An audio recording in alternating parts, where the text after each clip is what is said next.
Moms cook লাইফে আপনাদের সকলকে স্বাগত। আজকে আমি ইনস্ট্যান্ট দই বড়ার রেসিপি শেয়ার করছি। তো দেখতেই পাচ্ছেন এখানে দই বড়ার জন্য একটা প্যাকেট নিয়ে নিয়েছি। তার থেকে এই যে মিশ্রণটা এটা বের করে আমরা নর্মাল জলে এটাকে গুলে নিলাম। ভালো করে ফেটিয়ে গুলে নিতে হবে।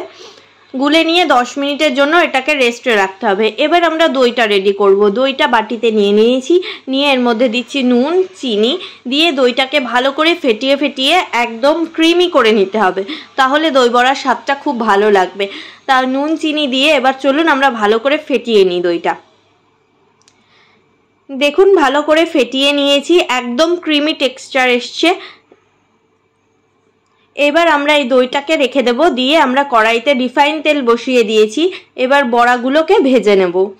গোল গোল আকার করে বড়াগুলোকে আমরা তেলের মধ্যে দিয়ে ডিপ ফ্রাই করে নিচ্ছি।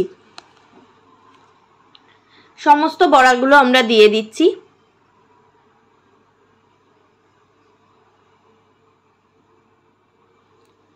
এবার সমস্ত বড়া দেওয়া হয়ে গেছে। এবার তেলের মধ্যে উল্টে পাল্টে ভালো করে লাল লাল করে ভেজে নেব। বড়াগুলো ভাজা হয়ে গেলে আমরা একটা পাত্রে জল নেব। জল নিয়ে সেই পাত্রে আমরা কিছুটা নুন দিয়ে বড়াগুলো সেই জলের মধ্যে তুলব। জলের মধ্যে দিয়ে বড়াগুলো যাতে একটু নরম হয়ে যায় সেই জন্য 10 মিনিট রেখে দেব জলের মধ্যে দিয়ে। এটা গরম জল নেওয়ার দরকার নেই, নর্মাল জল নিলেই হবে। এবার ভেজে বড়াগুলোকে আমরা জলের মধ্যে দিয়ে দিলাম।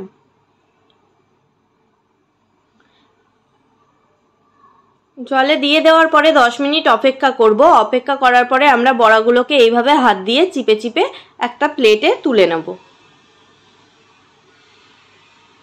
ভালো করে জলটা চিপে নিচ্ছি, নিয়ে প্লেটে তুলে নিয়েছি। দুটো প্লেটে সাজিয়ে নিয়েছি বড়াগুলো।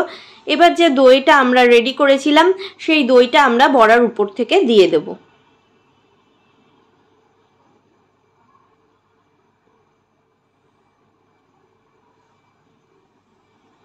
সমস্ত বড়ার উপরে আমি দইগুলো দিয়ে দিলাম ভালো করে। এবার দেখুন এই যে আমচুর পাউডার, এই আমচুর পাউডার বড়ার উপর দিয়ে সুন্দর করে ছড়িয়ে দেব।